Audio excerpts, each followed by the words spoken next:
O Corinthians joga amanhã contra o Huracan, certo? O Hugo tá fora. Infelizmente, sentiu uma contusão grau 2 e aí é 3 semanas, 4. Qual a ideia do Corinthians, Souza, já para o jogo contra o Huracan, Sul-Americana, que foi uma das piores derrotas da história do Corinthians, sair fora da Libertadores?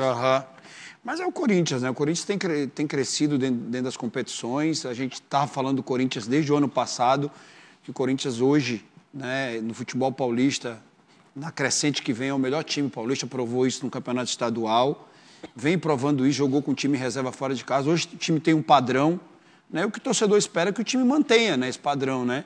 É uma perda muito importante, o Hugo tem sido a diferença desse time, né? Mas o Corinthians entra como favorito também nessa competição, pelo futebol que vem acontecendo. O Corinthians é fraco em jogos internacionais, hein?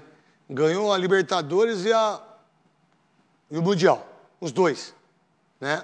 E a Recopa. Mas ano passado fez uma Sul-Americana, tudo bem, chegou até a final. Mas não é legal, dá uma olhada. Preliminar, Atlético Mineiro e Fluminense. Quartas, Pumas, do México. Oitavas, Lanús, da Argentina. 2007, preliminar, Botafogo. 2017, 2019, 2021, 2023, 2024. É duro, hein? É duro, hein? Precisa se posicionar. Como o clube grande que é, e é muito grande. Um dos maiores de todos os tempos. Quesada. Isso é preocupante. Enfrenta o Huracan amanhã. Muito preocupante. Neto, né? A gente tem a mesma opinião, né? Se tiver que priorizar alguma competição, eu daria mais atenção Brasileiro. ao Campeonato Brasileiro, mas eu acho que é possível tentar, de alguma maneira, disputar de uma forma com competição a Copa Sul-Americana. Porque é título que está faltando, você lembrou aí, e é dinheiro no bolso também. Então, eu acho que dá para fazer uma competição legal nessa primeira fase. Lembrando que só o campeão, Neto, se classifica para outra fase. Né? Que na fase de 4 times só classifica um. O Huracan está em terceiro no Campeonato Argentino. Isso. Pega o Racing e eu acho que o Nacional, não é? O grupo do Corinthians. Huracan, Racing e Nacional, se eu não estiver errado. Não sei, vê aí vocês aí. É o Racing do Uruguai. Racing do Uruguai. O Nacional do Paraguai. O Nacional do Paraguai e o Huracan da Argentina. Solé. Bom, com relação a esse jogo, né, craque? A primeira partida do Corinthians na Neoquímica Arena depois da conquista do título paulista, a estreia no Brasileiro com o time alternativo. O primeiro de cada grupo se classifica direto para as oitavas de final. Então você, chegando já nessa partida de estreia e tendo a possibilidade de jogar em casa, é fundamental para o Corinthians. Lembrando que no Brasileiro, na segunda rodada, o Corinthians também joga em casa. Então é um jogo importante para você já sair na frente contra o grande adversário do grupo. O Huracan hoje é o grande time ao lado do Corinthians no grupo. Eu errei aqui. América da Colômbia, América de Cali. Eu sei, América de Cali da Colômbia, acabei de falar. Aí você o Racing do Uruguai e o Huracan, que é o terceiro colocado. É forte, viu? É um grupo forte. Eu acho que só o Huracan pra mim. Não, o América também. É muito nome, Souza. Quando que você viu o América agora de Cali na Libertadores? Trivice-campeão da Libertadores, né? Sabe? A gente fica muito no nome que a gente conhece muito, que é muito conhecido, sabe? Eu acho que o Corinthians tem que entrar para ganhar, e principalmente amanhã, quarta-feira. A ausência do Hugo, o Yuri Alberto, que saiu no jogo contra o Bahia, com problema também. Qual a ideia, Souza? Cara, são 2 jogadores super importantes, né? O goleador do time, né? Principal atacante, e o melhor goleiro do futebol brasileiro atualmente, né? Então, são 2 ausências sentidas. Mas assim... Menos pro Dorival Júnior, né? Que é o Bento. Antigamente o Corinthians... Joga na Arábia. Sofria muito quando o Corinthians não tinha um padrão de jogo. Hoje o Corinthians tem um padrão de jogo, né? A gente elogia pontualmente, a gente está vendo que o Corinthians tem um padrão de jogo hoje. Esse padrão não muda e o time joga bem, está jogando bem com o titular, sem o titular. O time que perdeu, acho que 2 jogos esse ano só. Paulista só 1. Paulista só 1 e também pela Sul-Americana, pela pré-Libertadores, também só 1 que tirou o Corinthians. Então é um time muito forte, um time que tem crescido na competição e eu acredito que é favorito. Está num grupo forte de novo, eu ainda vou continuar com a minha opinião, muito forte, mas assim, o Corinthians precisa fazer valer, né? Precisa crescer na competição, nas competições internacionais, né? O Corinthians não pode se dar o luxo de ter uma Libertadores só. Né? É muito pouco, né? Pouco demais para um clube que tem a força que tem o Corinthians e a torcida que tem. Quesada. Netão, Donelli vai no gol, né? Isso já é certo. E aí, a ausência do Garro, o que eu faria? Eu colocaria o Memphis para ser esse cara na função do Garro. O Messi que tá bom. E aí... Deixa eu falar uma coisa pra você. Isso é muito papo de jogador, né? Isso da gente. O Memphis não tá bem lá? Deixa ele lá. Bota o Romero. Não mexe. Eu ia completar assim. Desculpa. Não. Eu penso assim. E o Coronado? Esse cara que ganha 2 milhões de vez. Coronado não. Eu não colocaria o Coronado. Deixa eu montar meu time. Eu não vou colocar o Coronado. Não? Eu coloco o Romero ou o Tales para jogar ali junto com o Memphis e com o Yuri. Mas o Memphis pode fazer de vez em quando esse movimento, sem problema nenhum, né? E três caras no meio campo para ajudar na marcação. Vocês acharam que foi frango do Muralha isso aí ou não? Você dá um gol desse cara, que absurdo, velho. Meu Deus do céu. Que gol é esse? Gustavo Soler. Eu vou com Quesada, sem poder contar com Garro e com o Yuri Alberto nessa partida. Iria de Memphis, Tales e Romero, formando esse trio ofensivo do Corinthians. 3 jogadores de pegada no meio de campo, como o Corinthians já está tendo, né? O Martínez, Raniel e também o próprio Carrilho. Repito, né? O principal jogo que o Corinthians tem na fase de grupos da Sul-Americana será contra o Huracan, primeiro na Neoquímica, depois na Argentina. Então, outra coisa, fundamental, né? Ainda mais sem o Hugo, né? Se você não faz o resultado em casa, o primeiro jogo, você está praticamente fora. Já era. Praticamente fora. Soler. Exatamente, né? Porque só o primeiro de cada grupo se classifica, então amanhã o Corinthians tem a obrigação de fazer o dever de casa. Se o Corinthians não vencer o Huracan, aí vai ter que tirar ponto lá na Argentina e vai ter que se virar na Colômbia. Uma perguntinha para vocês 3. Jogou a pré-Libertadores, foi um vexame. Para mim, um dos maiores vexames na história do Corinthians foi isso, para mim. Para mim também. É que foi esquecido por causa do título paulista e que tá tudo certo, tá tudo bem. Os jogadores sabendo disso, talvez entre de uma forma diferente para jogar a Sul-Americana, para tentar ganhar a Sul-Americana. Eu já acho que se vai priorizar um negócio, acho que já tem que ser claro com o torcedor agora. Hein? Não vai ser. Sabe? Tem que ser claro. Acho que você tem que ter humildade, às vezes, falar, olha, a gente vai com um time mesclado aqui, porque a gente vai priorizar o brasileiro, do que ficar prometendo depois coisas A gente não prioriza nem quando a gente casa, cara.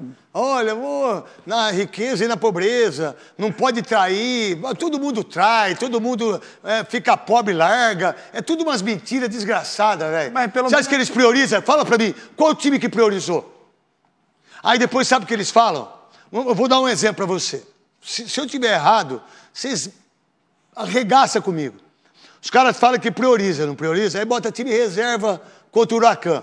Primeiro tempo, 1-0 pro Huracan. Tem 5 titulares na reserva. O que eles fazem? Bota os 5. A tropa de choque entra. Mas eu falo assim, então não é priorizar, pô. O São não é verdade? Paulo, o São Paulo, todos fazem isso. O São Paulo do Rogério, uma época, ele priorizou a Sul-Americana, só que não foi campeão. E aí quis correr atrás do brasileiro, já era tarde. Já era tarde. Acabou nem classificando para Libertadores. Então, às vezes, você priorizar... A gente sabe que no Brasil o torcedor quer ganhar tudo. A gente sabe que não tem condições. Né? Infelizmente, não tem condições de você fazer tantos jogos assim com o time titular. Eu sou a favor de ser claro com o torcedor. Olha, eu vou jogar aqui, mas... Eu acho que tem que ser claro com o jogador.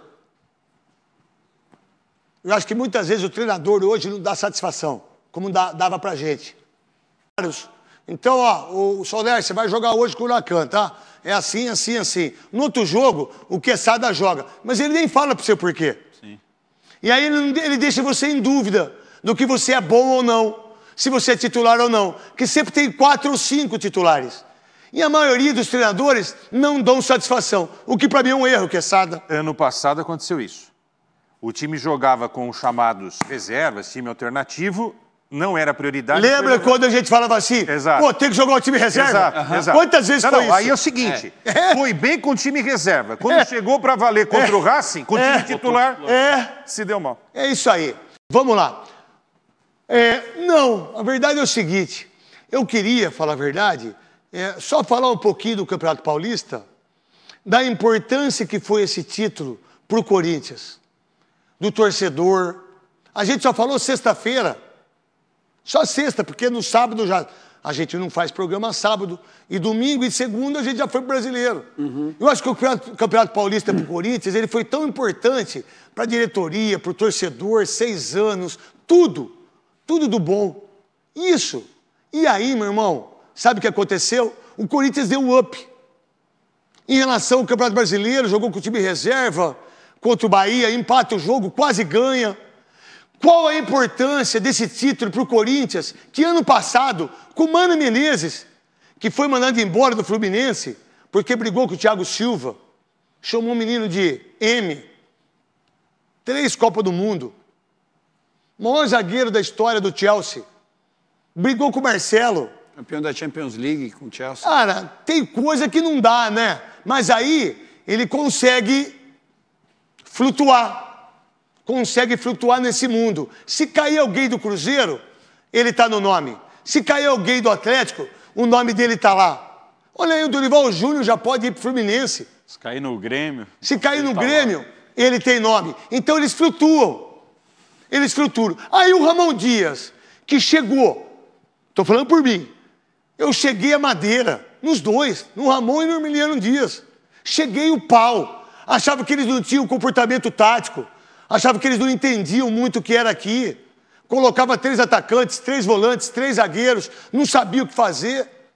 Olha só, eles levaram o Corinthians a Libertadores, perdeu, isso foi muito ruim. Levou a Copa do Brasil, que está aí. Terminou na 6ª ou na 7ª colocação do Brasileiro. Não caiu, seria uma decepção. Eu estava quase morrendo de infarto se o Corinthians caísse. Eu não ia aguentar. Aí, meu irmão, eles conseguem dar o título paulista aonde? Palmeiras na frente, São Paulo na frente, Santos com o Neymar, São Bernardo, Novo Horizontino, faz 34 pontos, 34 pontos, perde uma partida e ainda há um resquício da Libertadores que saiu para que ele fosse mandado embora, porque ele quase caiu, ou eles quase caíram na Libertadores, se não vai para a final, se perde o primeiro jogo para o Palmeiras, se perde a final, todo mundo ia estar falando para eles cair. O Zubeldia continua. Não é muito louco? O Romero, ele é um monstro. Ele tem 43 gols marcados na Neoquímica Arena. Qualquer jogo que ele entre de titular e não jogue bem, a imprensa toda acaba com ele. Mas com o Caleri, que está há 8 meses sem fazer gol, perdeu o pênalti no primeiro jogo contra o Sport, ninguém fala nada. É justo não dar moral para o Ramon Dias e para a comissão técnica, meu querido Souza? Claro que não. A gente tem falado aqui sempre que o comentário da gente é pontual. Ano passado, no início, quando ele chega no Corinthians, ele chega perdendo um monte de jogo, não tem como você falar bem. Agora, hoje o time tem um padrão de jogo. Uma crescente, manteve a crescente esse ano. Ele botou um time titular que todo mundo sabe qual é. Hugo, Mateuzinho, Félix Torres, Gustavo Henrique. Ele fez o Gustavo Henrique jogar, irmão. E agora o Angelieri, quem trouxe? Ele. Quem trouxe o Carrilho? Ele. Botou o Ranieri para jogar, que joga muito, é um cracaço de bola. O Ranieri é um monstro jogando. Você pode gostar. Aí você tem o Carrilho, Garro, e o Alberto. E Memphis. Você pode e gostar. O Martínez, cara. Eu achava que o Martínez era um jogador medíocre. E não é. Você pode gostar ou não, mas uma coisa a gente tem que elogiá-lo. Ele tem convicção, porque o que ele tomou de pau, de críticas, né? A formação que ele jogava, 3 zagueiros, 3 volantes, e ele manteve. E é essa mesma formação que tem que deixar o Corinthians, levado o Corinthians ao título estadual. Quesada. Sucessos... Nós dois fomos críticos dele, Quesada, eu e você. Eu também. Não, mas aí a gente não tem problema nenhum. É o que o Souza falou, a gente tem que ser pontual. A gente não pode ficar enganando o torcedor, nem quando está bem, nem quando está mal. E hoje o Ramon não tem como imaginar o time do Corinthians sem o Ramon. Agora você está certo. Se perde o título do Campeonato Paulista... O programa tá ruim, hein? Hoje... O programa tá ruim, o Bob está dormindo. Tava assim. Eu vou parar de falar, então. Não. Estou dando sono? Você quer dormir? E a gente... Não, você tava assim, ó. Eu vi, cara. Você tava, velho. Mostra ele lá. Senta aí. Não vou falar mais nada. Senta aí. Mostra ele. Mostra a escada. Olha que bonito. Mostra a escada. De baixo para cima a escada. Mostra. Olha lá. Tava dormindo? Isso que a gente tá falando do Corinthians, entendeu? Esse cenário aqui é Fórmula 1? Fórmula 1, né? Tá bom. Voltando pra Netão, você. Pô, eu tô dando sono no cara, hein? Poxa vida. Nós estamos mal, Coloca hein? as criancinhas aí pra gente fazer... Acorda as criancinhas aí, que é Corinthians! Uma pergunta pra você, posso? Me permite? Deixa o Gustavo falar. Ah, não, rapidinho. Uma pergunta pra pode. você. Pode. Você é o dono do programa, mas eu quero fazer uma pergunta pra você. Se você não ganha aquele título de 90, o que teria acontecido com você e com aquela geração? Eu não tinha pegado o que eu peguei, não tinha casado do jeito que eu casei. Isso, então. Não tinha o dinheiro que eu tenho Então. hoje. Eu não seria sido eu se fosse eu mesmo, se não fosse o Corinthians. Porque o Corinthians é o Corinthians. Soler. Pô, com relação ao Ramon, é notório, né, a evolução do trabalho. Hoje o Corinthians tem um padrão tático, como você bem falou, tem a escalação titular do Corinthians, todo mundo sabe do que seria do 1 ao 11 no time inicial do Corinthians, então o Ramon melhorou muito. O que me preocupa nessa temporada é que o Corinthians terá agora 18 jogos até junho e depois tem a parada para o Mundial de Clubes. Será que o Ramon, nesses 2 meses quase que o Corinthians vai ficar sem nenhum jogo, sem nenhuma atividade, ele vai conseguir voltar em julho com o mesmo padrão, vai conseguir manter a pegada? Então, essa pausa me preocupa um pouco, porque o Corinthians hoje está embalado, o Corinthians está com padrão, o Corinthians joga bem, mas nessa pausa me preocupa o que ele vai fazer durante esse um mês e meio, sem ter aí o trabalho dos jogos dentro de campo. Atualização médica sobre Rodrigo Garro. Na segunda-feira, ontem, o meio-campista Rodrigo Garro viajou à Espanha para a realização de um procedimento inovador em um centro de reabilitação em Madrid. Coordenado pelo Departamento Médico do Corinthians, o objetivo é avançar no tratamento da tendinopatia patelar do joelho direito do atleta, que já regrediu consideravelmente com o trabalho desenvolvido pelos profissionais do clube. Ele ficará na Europa por 1 semana. Deixe seu like e se inscreva no canal para não perder as próximas notícias do Corinthians.